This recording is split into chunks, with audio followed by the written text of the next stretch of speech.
On top of dimension groups, we've also got the ability to filter in our account groups. So you may or may not be aware of, when you're setting up financial reports, we use account groups to filter the data that's going, or select the data that's going through to the reports.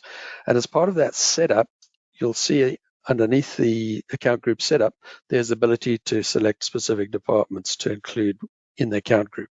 So you might have an account code or a range of account codes that you want to include, but you only want to include a specific transactions with a specific department code attached to them or class code attached to them.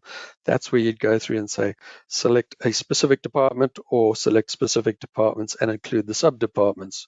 So what we mean by the sub-departments is when we set up our hierarchy of accounts of classes with a parent and then a child, or we had a parent, then it had another level below that that was also a parent, and then another level below that that's a child, then it's going to include anything associated with all of those sub-departments.